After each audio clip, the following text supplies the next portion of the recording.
Bonsoir à vous tous et bienvenue à notre survol de la théologie chrétienne. Bienvenue à cette analyse de ce que les Écritures enseignent sur la personne de Dieu, sur la doctrine si importante de Dieu ou sur la théologie proprement dite.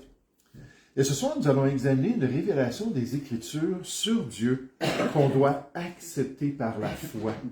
Un enseignement de la Bible qui doit être reconnu comme vrai, même si son contenu est plus difficile à comprendre par les êtres humains, par les simples mortels parmi les hommes. Ce soir, nous allons parler de l'unité de Dieu et sa Trinité. L'unité de Dieu et sa Trinité. L'unité de Dieu, le fait qu'il n'existe qu'un seul Dieu, un seul créateur de l'univers, un seul maître de toutes choses, n'est pas tellement difficile à comprendre et à accepter.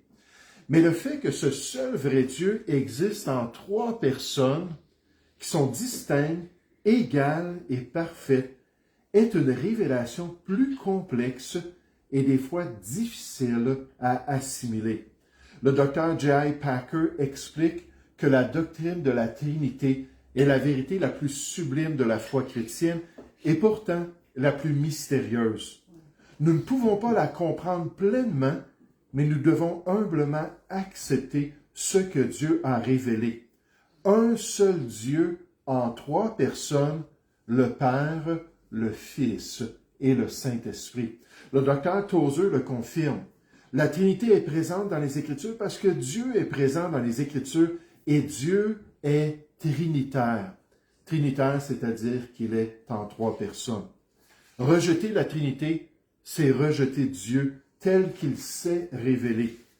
Pourtant, nos esprits limités ne peuvent jamais saisir pleinement le mystère infini de la divinité. Nous devons accepter humblement ce que les Écritures enseignent, même si cela dépasse les limites de notre entendement. Alors ce soir, on a du pain sur la planche pour examiner l'unité de Dieu et la Trinité du Seigneur. Tournons dans le manuel à la page 41. Le manuel à la page 41 et au chiffre numéro 9, le chiffre romain numéro 9. La nature de Dieu, son unité et sa Trinité. Ce soir, ce qu'on va faire, on va regarder l'unité de Dieu, on va aborder la Trinité de Dieu, mais surtout, on va se concentrer sur un survol de ces deux vérités-là sans aller dans le Nouveau Testament. Ce soir, on va se limiter seulement à l'Ancien Testament sur la question de la Trinité. Puis quand on ne touche pas au Nouveau Testament, dans le fond, on n'a pas encore vraiment abordé la question de la Trinité de Dieu. La parole de Dieu nous présente Dieu comme étant à la fois un et à la fois trois. Nous allons donc essayer de réconcilier ces deux vérités. Ça, j'apprécie cela. L'harmonie du message biblique, c'est toujours notre objectif. Dieu ne se contredit pas. Donc, s'il y a des choses qui semblent être contradictoires, il faut trouver une manière de les réconcilier ensemble. Que Dieu est un et que Dieu est trois peut se réconcilier quand on comprend ce que la parole de Dieu enseigne. Donc, commençons avec la lettre A et l'unité de Dieu. L'unité de Dieu signifie qu'il n'y a qu'un seul Dieu et ce Dieu est indivisible. L'Ancien Testament et le credo juif mentionnent couramment cette vérité. Quand je mentionne le credo juif, je mentionne ce qu'on appelle le schéma. Puis le schéma pour les Juifs, S-H-E-M-A, c'est leur grande déclaration de foi. Écoute Israël, il n'y a qu'un seul éternel, et c'est l'Éternel qui est notre Dieu. Là, je l'ai pas bien dit, Deutéronome 4, versets 5 et 6. Tout à l'heure, on va le voir de toute manière. Et les musulmans ont aussi une telle confession ou un tel témoignage. Et ça, on l'appelle le Shahada. Puis le Shahada, c'est quoi? C'est il n'y a qu'un seul Dieu, Allah, et Mahomet est son prophète. Ça, c'est leur déclaration, le résumé de leur foi.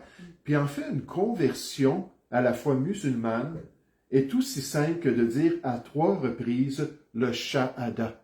Si on répète à 3 reprises sincèrement le Shahada, on devient un musulman, qu'il n'y a qu'un seul Dieu et que Mahomet est son prophète, qui s'appelle Allah et que Mahomet est son prophète. Donc, le schéma, on va voir ça dans un instant. Regardez dans Deutéronome chapitre 4 au verset 35. Deuteronomy chapter 4 verse 35. And you don't have that in the notes. If you have your Bible, it would be there. Mais Deutéronome chapitre 4 verset 35. Puis nécessairement dans l'Ancien Testament, on a ça continuellement qui revient comme témoignage au fait que Dieu est un. On va comprendre tout à l'heure qu'est-ce que ça veut dire que Dieu est un. Et vous allez voir, c'est très important de comprendre cette nuance-là, puis de saisir ce que Dieu a à dire. Deutéronome chapitre 4, verset 35, Dieu qui s'adresse à Israël et lui dit, « Tu as été rendu témoin de ces choses, tout ce que Israël a expérimenté avec l'Éternel Dieu, afin que tu reconnaisses que l'Éternel est Dieu et qu'il n'y en a point d'autre. » Il n'y a pas d'autre Dieu que lui. Verset 36, verse 36. « Du ciel, il t'a fait entendre sa voix pour t'instruire, et sur la terre, il t'a fait voir son grand feu, et tu as entendu ses paroles du milieu du feu. Il a aimé tes pères, et il a choisi leur postérité après eux. Et il t'a fait lui-même sortir d'Égypte par sa grande puissance. Il a chassé devant toi des nations supérieures en nombre et en force pour te faire entrer dans leur pays, pour t'en donner la possession, comme tu le vois aujourd'hui, verse 39, verset 39. Sache donc en ce jour et retiens en ton cœur que l'Éternel est Dieu en haut dans le ciel et en bas sur la terre et qu'il n'y en a point d'autre. Il n'y a pas d'autre Dieu que le seul vrai Dieu. Ésaïe chapitre 45, je vous donne juste quelques exemples qui sont partagés ici. Ésaïe chapitre 45, à partir du verset 5. Ésaïe chapitre 45 au verset 5. « Je suis l'Éternel, et il n'y en a point d'autre. Hors moi, il n'y a point de Dieu. » Juste en passant, vous allez chercher beaucoup de versets ce soir. Je vous fais travailler, d'accord? Mais c'est important. « Hors moi, il n'y a point de Dieu. Je t'ai saint avant que tu me connaisses. C'est afin que l'on sache du soleil levant au soleil couchant que hors moi, il n'y a point de Dieu. Je suis l'Éternel et il n'y en a point d'autre. » Puis nécessairement, un de mes versets favoris, c'est le verset que les Juifs utilisent dans leur grande déclaration de foi, leur schéma. En fait, quand on a demandé à Jésus dans Matthieu chapitre 22, quel est le plus grand commandement de la loi, il a cité le schéma juif pour faire une application concernant le seul vrai Dieu. Deuteronomy chapter 6, verse 4. Deutéronome chapitre 6 au verset 4. Écoute Israël, l'Éternel, notre Dieu, est le seul Éternel. Il n'y a pas d'autre Dieu que l'Éternel. Puis pourquoi est-ce que je l'aime? C'est à cause de l'application que Jésus a citée. Tu aimeras l'Éternel, ton Dieu, de tout ton cœur, de toute ton âme et de toute ta force. Tu vas l'aimer entièrement parce qu'il est le seul Dieu qui est digne de ton amour. Dans notre manuel, on continue en disant « Le Nouveau Testament rend aussi témoignage à ce fait concernant la nature de Dieu. » Puis on donne des versets, on n'ira pas les voir. Le pasteur Arthur Pink résume la question du schéma d'Israël lorsqu'il dit « La grande vérité proclamée dans l'Ancien Testament était l'unité de Dieu. Écoute Israël, l'Éternel notre Dieu est l'unique Éternel. » Deutéronome 6.4. Cette vérité fondamentale n'est jamais rétractée dans le Nouveau Testament. Au contraire, elle est soulignée et amplifiée. On nous dit, il n'y a qu'un seul Dieu vivant et vrai. 1 Thessaloniciens 1.9. Il n'y a qu'un seul Dieu. 1 Corinthiens chapitre 8 au verset 4. Il n'y a qu'un seul Dieu et Père de tous, qui est au-dessus de tous, parmi tous et en tous. Éphésiens chapitre 4 au verset 6. pour nous rappeler que même le Nouveau Testament confirme cela. Dans notre manuel, cette affirmation constante des Écritures était nécessaire à cause de la tendance polythéiste de la nature humaine ou à cause de l'idolâtrie. L'idolâtrie qui était tellement facile dans le cœur des Juifs, c'est le grand péché d'Israël dans l'Ancienne Alliance, mais aussi du peuple, des gens en général. Romains chapitre 1 nous présente le fait que l'homme a tendance à se détourner du seul vrai Dieu pour se tourner vers de faux dieux. Donc Dieu devait ramener ça puis marteler ça dans le cœur de son peuple. Il n'y en a pas d'autre Dieu. Il n'y en a pas d'autre divinité. C'est seulement moi. Puis même dans le Nouveau Testament, Dieu nous dit qu'il n'y a qu'un seul Dieu. Puis je veux que vous m'adoriez, je veux que vous me suiviez dans mes voies. Il est important de comprendre que l'unité de Dieu, on est toujours dans le manuel, n'exclut pas sa Trinité. Quand on lit notre version en français, on peut arriver à la conclusion, ou même dans la version anglophone ou hispanophone, ou peu importe les versions, que Dieu nous dit qu'il est un, puis qu'il faut l'adorer lui seul, puis ensuite qu'il parle de plus qu'un Dieu en parlant de Dieu le Père, Dieu le Fils et Dieu le Saint-Esprit. C'est-à-dire qu'il y a une contradiction, mais pas vraiment quand on connaît la langue hébraïque. Puis les spécialistes de l'hébreu nous disent qu'il y a tout un trésor dans le schéma ou la fameuse, si on pourrait dire, la confession de foi juive qu'on doit comprendre ce soir. Puis c'est pour ça que je vous ai donné cette feuille-là qui explique cela venant de l'hébreu. On ne rentre pas dans les détails, je vous résume cela. C'est que Dieu, dans le schéma, spécifie qu'il est un. Mais lorsqu'il dit cela, c'est pas un absolu. Il y a un mot en hébreu qu'il aurait pu utiliser lorsqu'il dit « l'Éternel, notre Dieu, est le seul éternel », puis c'est le mot « yahid ». Puis « yahid », ça veut dire un absolu, une seule chose. Il ne peut pas avoir plusieurs choses, il y a seulement une chose. Par exemple, quand Dieu a dit dans Genèse chapitre 22 à Abraham qu'il avait honoré Dieu en étant prêt à offrir à Abraham, lui, son fils unique, yahid. Yahid, ça veut dire il y a seulement un fils que tu as, qui est ton fils légitime. Puis là, on voit ce mot-là utilisé dans l'Ancien Testament, pas souvent, mais d'une manière exclusive, qu'il y a seulement une chose qui est mentionnée, puis c'est ultimement une chose. Jamais est-ce que Yahid est utilisé pour parler de Dieu et parler de son unité. Au contraire, il y a un autre mot, puis on le voit dans le schéma. Puis cet autre mot-là, c'est Ehad. Puis Ehad, ça veut dire un ensemble unique. C'est-à-dire un, mais avec plusieurs éléments.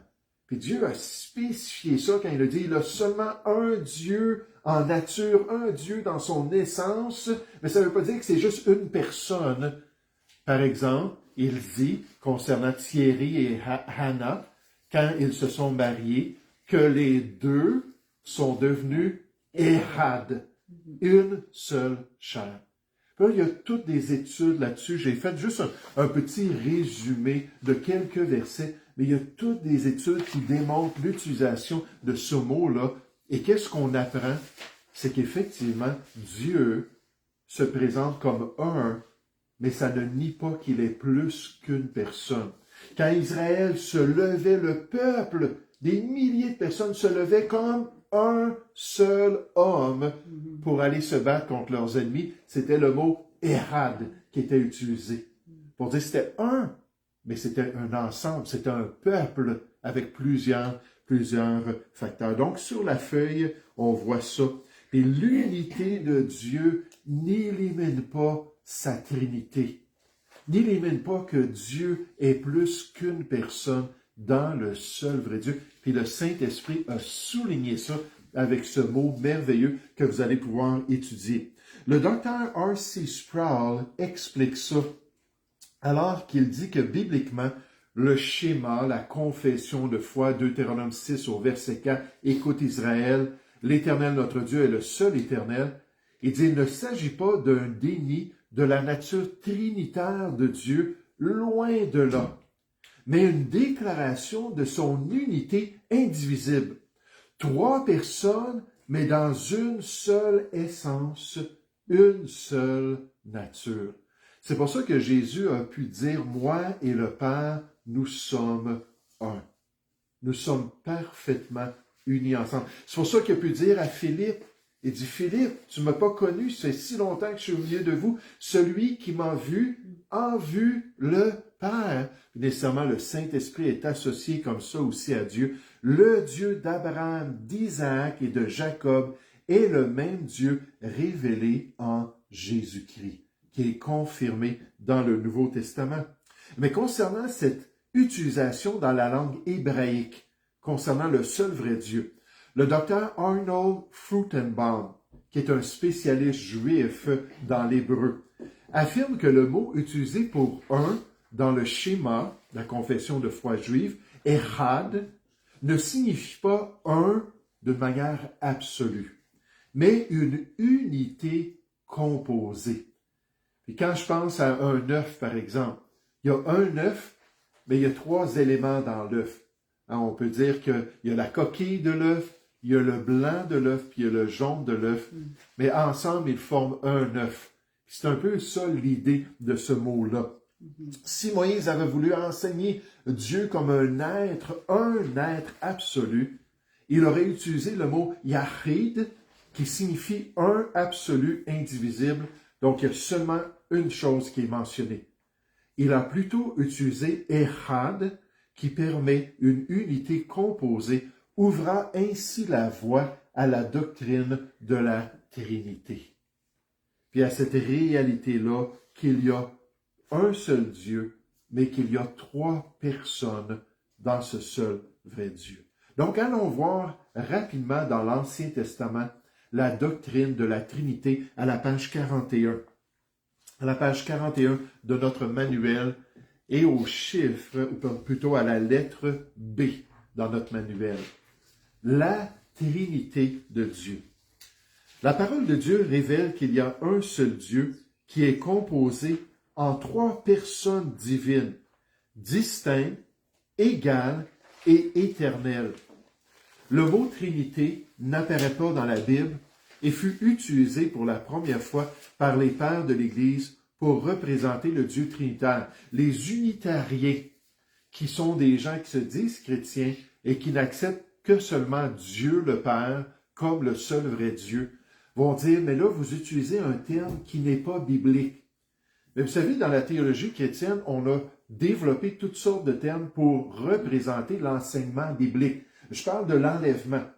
Est-ce que vous allez trouver l'enlèvement quelque part dans la Bible? Non. Le mot comme tel ne se trouve pas là. On pourrait parler de toutes sortes d'expressions qu'on a pour représenter les vérités bibliques, puis la Trinité, c'est une très bonne expression.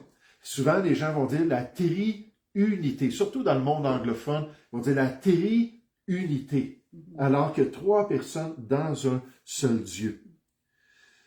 Pour représenter le Dieu trinitaire. La croyance dans la Trinité précède cependant les pères de l'Église, comme nous allons le voir plus loin. La doctrine de la Trinité est un mystère, cet auteur nous dit. Elle découle de la révélation plutôt que de la raison. Dieu nous est révélé comme le Dieu unique dans son essence, dans sa nature, mais aussi comme le Dieu qui se manifeste en 3 personnes. C'est important de comprendre que ce sont 3 personnes qui sont distinctes et indépendantes, mais parfaitement unies en Dieu. Ce que je veux dire, c'est que Dieu n'est pas schizophrène. Il ne fait pas un rôle du Fils, puis là, après ça, il vient faire un rôle du Père, puis là, après ça, il vient faire le rôle du Saint-Esprit, puis là, il se présente de 3 manières différentes. Non, ce sont vraiment 3 personnes. On ne peut pas comprendre ça. On peut essayer de l'imager de toutes sortes de manières. Une des manières que je trouvais intéressante, c'est l'être humain. On nous dit qu'on a un corps, une âme et un esprit. Puis les 3 sont distincts dans les Écritures, mais pourtant, on est un être humain. Puis comment comprendre que 3 personnes habitent dans un seul être, ça c'est au-delà de même une description. Mais ces 3 personnes, le Père, le Fils et le Saint-Esprit. Nous serions complètement ignorants de cette doctrine si Dieu ne l'avait lui-même ne l'avait révélé, mais, je vais vous dire, il l'a fait. Il l'a révélé concernant sa personne. Nous nous tournons donc vers les Écritures pour examiner ce que nous croyons, si ce que nous croyons est exact. Donc, au chiffre numéro 1, on parle des allusions dans l'Ancien Testament. Au chiffre numéro 2, les allusions dans la Nouvelle Alliance, le Nouveau Testament. On n'ira pas là ce soir parce qu'il va falloir tarder un peu plus dans le Nouveau Testament et développer ça un peu plus en détail. Mais même dans l'Ancien Testament, l'enseignement principal de l'Ancien Testament, on l'a vu, pointe au fait que Dieu est un, mais c'est un composé. Il y a toutefois des allusions à la pluralité de ce Dieu unique. Vous savez, des fois, les gens vont citer le fait que Dieu se révèle dans son rôle de Dieu par l'expression Elohim. Puis Elohim, dans l'hébreu, c'est au pluriel. Donc, quand on nous dit dans Genèse 1 au verset 1 que Dieu créa toutes choses, on nous dit les dieux créèrent toutes choses. Ou les dieux créa toutes choses, parce que je pense que le verbe est au singulier. Mais on regarde ça à travers les Écritures 2240 fois. On parle du seul vrai Dieu, puis on le présente au pluriel. Il y a Eloah, que lui, il est au singulier, puis il y a Elohim au pluriel. Mais ce qu'on apprend de la perspective juive, puis moi je la respecte, c'est que c'est mis au pluriel à cause de la majesté de la personne de Dieu. On ne peut pas prendre ça puis développer la Trinité avec le mot Elohim. En tout cas, pour les Juifs, ça ne passerait pas.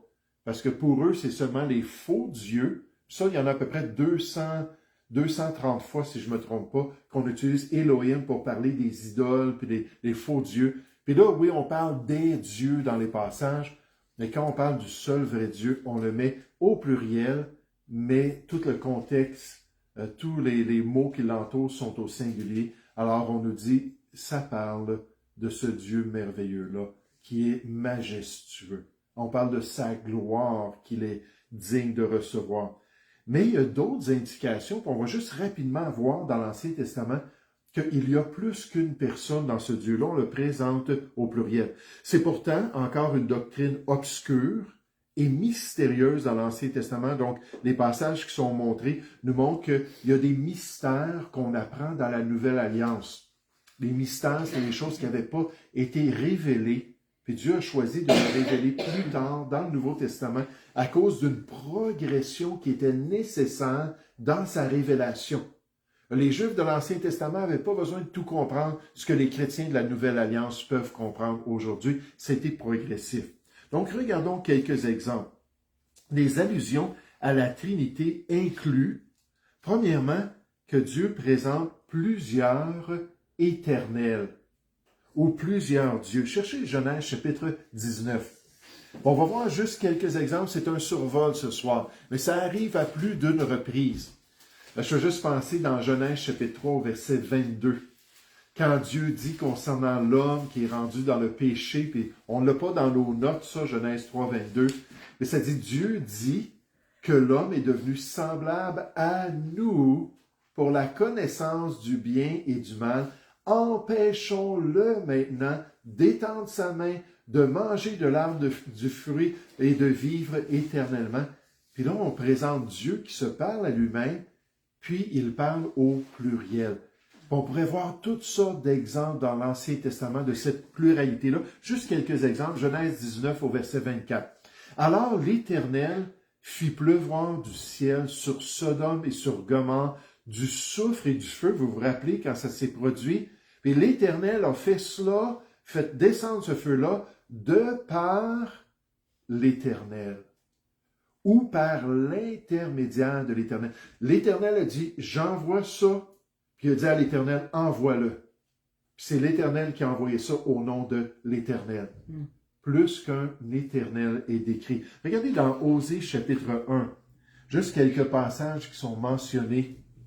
Osée chapitre 1, au verset 7. Si vous n'êtes pas certain où se trouve le livre d'Osée, je vous comprends très bien. Vous pouvez peut-être juste écouter. Osée chapitre 1, au verset 7. L'Éternel dit, j'aurai pitié de la maison de Juda. Je les sauverai par l'Éternel leur Dieu. Et je ne les sauverai ni par l'arc, ni par l'épée, ni par les combats, ni par les chevaux, ni par les cavaliers. Dieu dit, oui, je vais les sauver, puis je vais utiliser l'Éternel pour les sauver. Ça va être lui qui va être l'instrument de leur salut. Puis quand on regarde ici dans nos notes, on met 2 Timothée chapitre 1 au verset 18.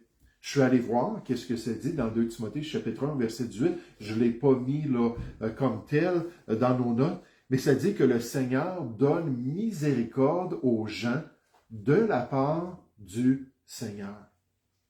Il envoie la miséricorde de la part du Seigneur qui veut que cette miséricorde-là soit envoyée. Donc, juste quelques exemples. Un autre exemple, c'est que l'Éternel a un fils. Ça, c'est une damnation automatique pour les musulmans. Je vais vous citer le Coran tout à l'heure. Quelqu'un qui ose dire que Allah a un fils, il est perdu. Quand il va passer sur l'épée huileuse qui passe entre ce monde des morts puis le paradis sensuel d'Allah, c'est certain que l'épée va être pleine d'huile. Il ne se rendra pas l'autre bord. Il va tomber dans la damnation et dans l'éternité sans Dieu. S'il ose dire que l'Éternel a un Dieu. Mais le fait que dans les Écritures, on distingue l'expression « le Fils de Dieu » de l'expression « les fils de Dieu ». C'est-à-dire que les fils de Dieu, ce sont les anges, mais quand on nous parle du Fils de Dieu, de manière claire, on parle d'une autre catégorie ici. Puis on nous parle vraiment du Fils unique de Dieu. Alors, regardez avec moi dans le psaume 2. Tout le psaume est dédié à cela. Je vous l'ai dit ce soir, je vous fais travailler un petit peu.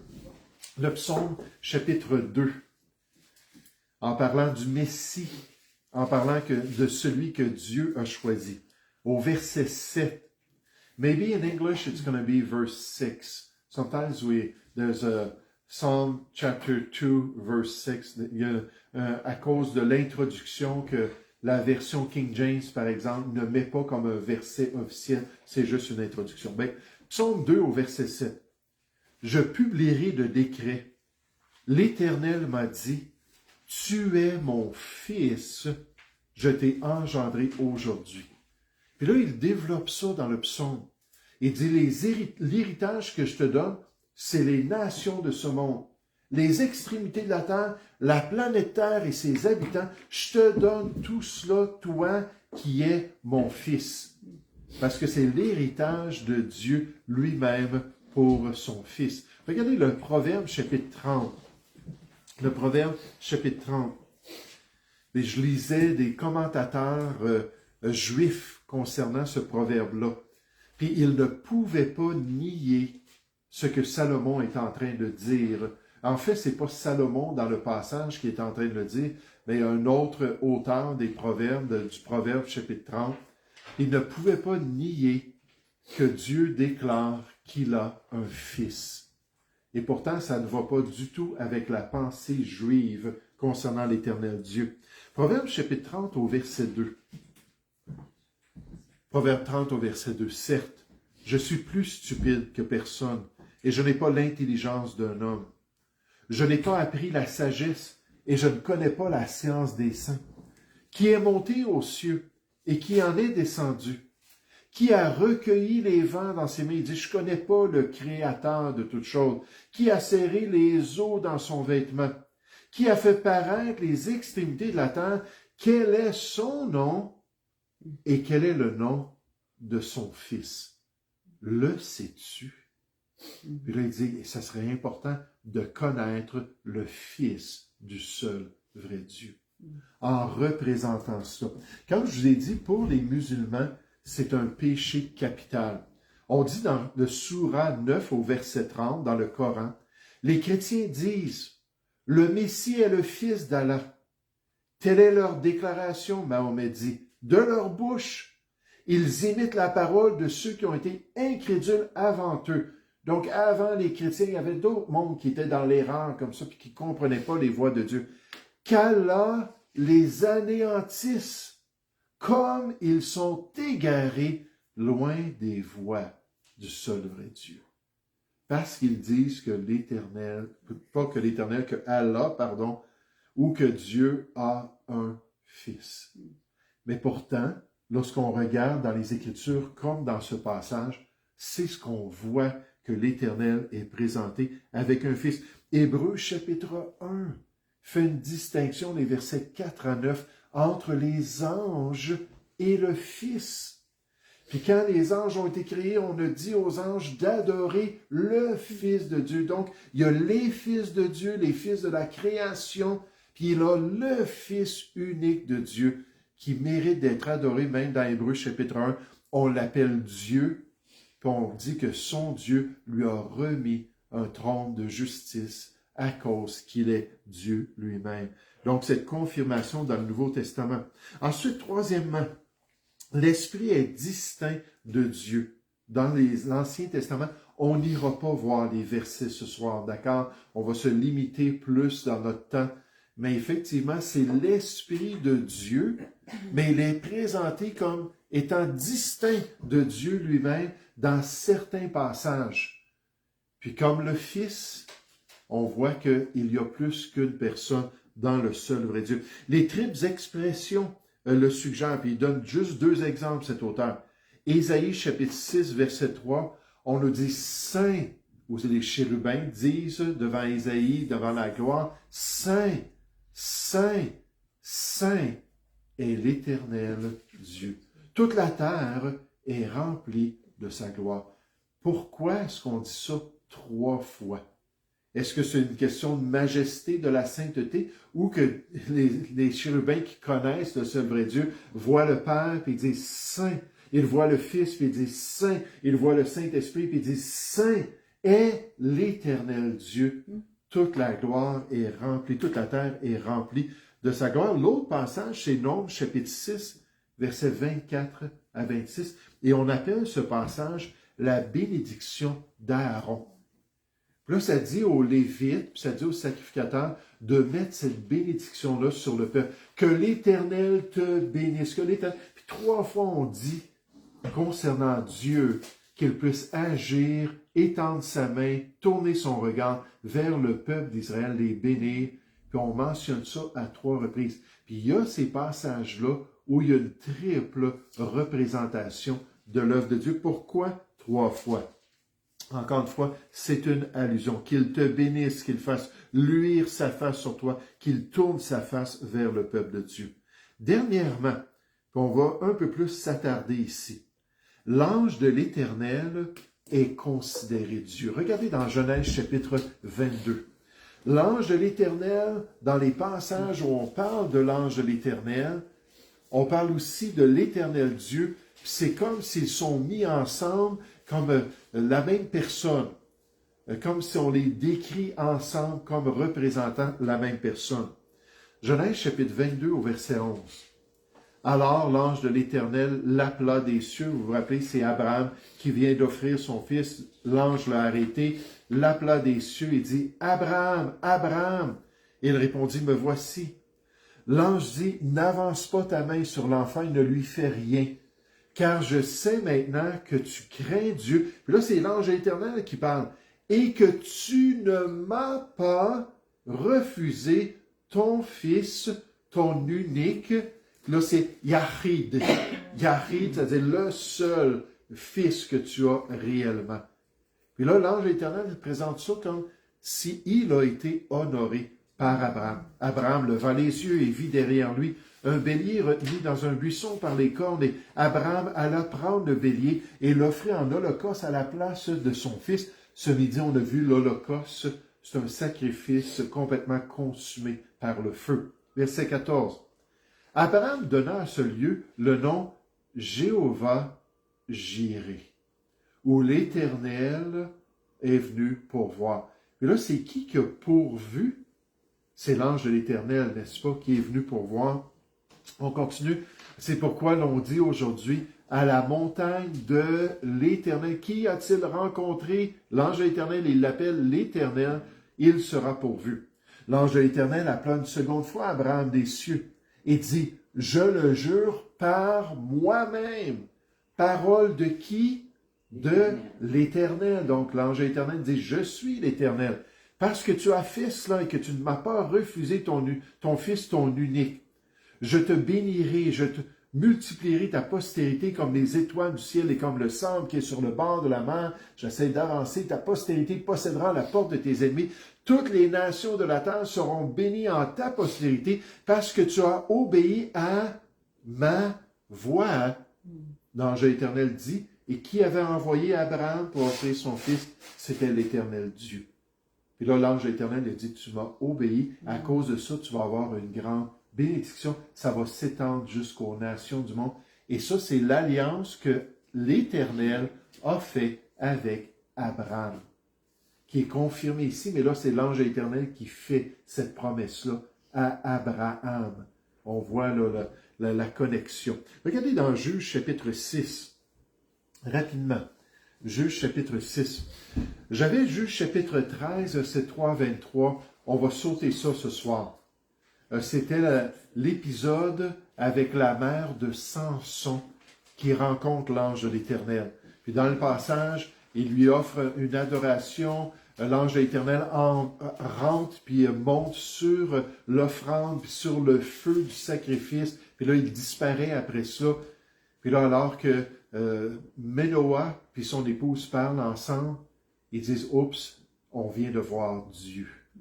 Puis là, il n'y a pas un commentaire de l'Esprit de Dieu, malgré que ce n'était pas Dieu, c'était juste l'ange de Dieu.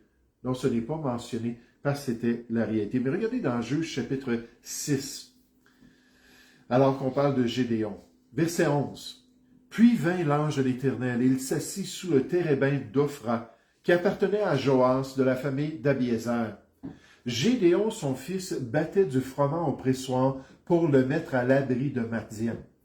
L'ange de l'Éternel lui apparut et lui dit, « L'Éternel est avec toi, vaillant héros. » Gédéon lui dit, « Ah, mon Seigneur, si l'Éternel est avec moi, pourquoi toutes ces choses nous sont-elles arrivées? Et où sont tous ces prodiges que nos pères nous racontent quand ils disent, « L'Éternel ne nous a-t-il pas fait monter hors d'Égypte? Maintenant, l'Éternel nous abandonne et nous livre entre les mains de Madian. » L'Éternel se tourna vers lui et dit, « Va avec cette force que tu as et délivre Israël de la main de Madian. N'est-ce pas moi qui t'envoie? » L'ange de l'Éternel se tourne vers lui pour le regarder, puis là on nous dit, c'est l'Éternel même qui lui dit, « N'est-ce pas moi qui t'envoie? » Encore une fois, pour rehausser cette réalité-là de l'ange de l'Éternel qui est associé à l'Éternel Dieu. Maintenant, dans notre manuel, on nous dit que les théologiens croient que l'ange de l'Éternel est nul autre que le Seigneur Jésus. Puis c'est marqué avant son apparition, c'est une erreur, c'est avant son incarnation. Donc, avant que Jésus vienne dans le sein de Marie, avant qu'il quitte la gloire pour rentrer dans la race humaine, il y a des indications dans les Écritures que Jésus était actif parmi les Juifs, puis actif sur la planète Terre. Puis les théologiens voient cela comme une représentation de l'ange de l'Éternel qui est tout simplement le Seigneur Jésus lui-même. Des fois, on l'appelle le bras de l'Éternel, celui qui vient exécuter la volonté de l'Éternel au milieu de son peuple de toutes sortes de manières. Juste en passant, un jour, on nous dit que l'ange de l'Éternel est sorti et qu'il a tué 185 000. Puis là, j'essaie de me souvenir, c'était quoi ce peuple-là? Je pense que c'était des Syriens. Je peux me tromper. 185 000 Syriens dans une nuit. Puis Jésus est représenté à quelques reprises dans l'Ancien Testament avec des vêtements ensanglantés. Pourquoi? Parce qu'il faisait partie des combats du peuple juif. Comme il va descendre dans Apocalypse chapitre 19 pour venir se battre à la bataille d'Armageddon, puis vraiment détruire les ennemis du peuple juif. Regardons juste quelques exemples. Matthieu chapitre 23 au verset 37. On a plus cette confirmation-là dans le Nouveau Testament concernant le fait que Jésus était actif dans l'Ancienne Alliance, que Jésus agissait auprès du peuple juif. Matthieu chapitre 23, verset 37, vous vous rappelez la grande lamentation du Fils de Dieu. Il voit Jérusalem, puis il se met à se lamenter sur Jérusalem. Il dit, Jérusalem, Jérusalem, la capitale du peuple juif, qui tue les prophètes et qui lapide ceux qui te sont envoyés. Combien de fois ai-je voulu rassembler tes enfants, comme une poule rassemble ses poussins sous ses ailes, donc les ailes de protection. Puis cette implication-là du Fils de Dieu envers Israël, puis il dit, et vous ne l'avez pas voulu. Quand il est venu après son incarnation, puis après le début de son ministère, nécessairement, il a voulu influencer le peuple, il a enseigné le peuple, il a voulu les guider vers le salut de Dieu. Mais ce rôle-là de protection, c'est surtout produit dans l'Ancienne Alliance, alors que Jésus agissait auprès des brebis perdues d'Israël. Regardez dans Jean chapitre 8, au verset 56. Jean chapitre 8 au verset 56. Un passage qui nous rappelle encore une fois la présence de Christ, puis on croit que c'est vraiment manifesté par l'ange de l'Éternel dans l'Ancien Testament, puis auprès du peuple juif. On le dit dans Jean 8 au verset 56. Jésus enseigne, puis il dit, « Abraham, votre père, a tressailli de joie de ce qu'il verrait mon jour. Donc, il me verrait moi-même, que je lui apparaîtrais moi-même. Il l'a vu et il s'est réjoui. » Non seulement Dieu y avait révélé qu'il allait un jour voir l'ange de l'Éternel, puis nécessairement, est-ce que ça va dans Jean chapitre 8, verset 56? Et nécessairement, on voit dans Genèse chapitre 19, si je ne me trompe pas, que l'ange de l'Éternel est venu à la tente d'Abraham pour parler avec lui. Puis nécessairement, il a vu l'ange de l'Éternel, il s'est réjoui. Puis là, on voit les Juifs réagir, les Juifs lui dire, « Tu n'as pas encore 50 ans et tu as vu Abraham? » Puis Abraham, là, il faut remonter plus de 1000 ans en arrière pour remonter jusqu'à Abraham. Puis toi, tu aurais vu Abraham. Verset 58. Jésus leur dit, en vérité, je vous le dis, avant qu'Abraham fût, je suis. Et là, c'est intéressant qu'il n'a pas dit « j'étais », comme la version ou la perversion des témoins de Jéhovah du monde nouveau va le traduire « j'étais ». Non, il dit ça parce qu'ils savent que quand Jésus dit « je suis », il faut dans Jean 8, 23 et 24 que vous croyez que « je suis », sinon vous allez mourir dans vos péchés, que vous croyez à mon identité réellement, « je suis l'Éternel Dieu ». Mais ici, quand ils voyaient ça, les Juifs ont voulu le lapider. Parce que le « je suis » des évangiles, c'est le Yahweh de l'Ancien Testament, l'Éternel Dieu de l'Ancien Testament. Jésus dit « je suis l'Éternel ». Oui, je suis I am, exactement. Jésus affirme donc qu'il était avant la vie d'Abraham, décrivant ici sa présence au milieu des différentes périodes de l'histoire d'Israël avant son incarnation au premier siècle. Et fort probablement qu'à chaque fois qu'on spécifie l'ange de l'Éternel, on peut mettre dans notre Bible Jésus lui-même. C'est lui qui s'est manifesté ainsi. Le pasteur Charles Spurgeon affirme concernant ces allusions à la Trinité dans l'Ancien Testament. On se limite à l'Ancien ce soir parce que c'est encore un mystère, on ne voit pas beaucoup de détails, puis on va développer le tout dans le Nouveau Testament. Mais pour les Juifs qui sont intègres, ils peuvent voir cela dans leur lecture de l'Ancien Testament. La Trinité est une vérité si grandiose, donc le pasteur Spurgeon nous dit, si profonde, si mystérieuse que les Écritures de l'Ancien Testament ne nous en donnent que des indices et des ombres. Il était réservé à la pleine lumière du Nouveau Testament de révéler cette doctrine glorieuse dans toute sa plénitude. Pourtant, l'étudiant attentif peut discerner les traces de Dieu trinitaire, même dans les sentiers anciens, ou on pourrait dire dans l'ancienne alliance, alors que Dieu fait juste donner des petits indices, des petits aperçus du fait qu'il est Ehad, qu'il n'est pas un seul ultimement, mais qu'il est un en plus d'une personne. Le théologien Bruce Ware confirme que l'Ancien Testament ne passe pas sous le silence la Trinité. Il murmure plutôt son nom. Dans les noms pluriels de Dieu, dans les apparitions mystérieuses de l'ange du Seigneur, dans l'Esprit qui parle et qui agit, on n'a pas regardé ça ce soir, dans les dialogues divins alors que Dieu se parle au pluriel à lui-même, nous entendons la voix voilée du Dieu trinitaire qui nous prépare à la pleine révélation en Christ, ou on pourrait dire dans la nouvelle alliance. Puis la prochaine fois, on va regarder ces allusions à la Trinité dans le Nouveau Testament. À partir de la page 43, je ne pense pas que vous l'avez en ce moment, mais je vais vous l'imprimer. Puis les choses, vous allez voir, vont commencer à être bien intéressantes. Alors que pour moi, ça va être impossible de prendre cette position-là unitarienne, qu'il n'y a qu'un seul Dieu, le Père, mais qu'on doit arriver à la conclusion que Dieu est un, mais que Dieu est en trois personnes, parfaitement unis dans la personne de notre Dieu. Ça, ce sera la prochaine fois. Nous allons prier ensemble. Oui, Père Céleste, on veut te louer, on veut te remercier ce soir pour ces vérités sublimes de ta parole.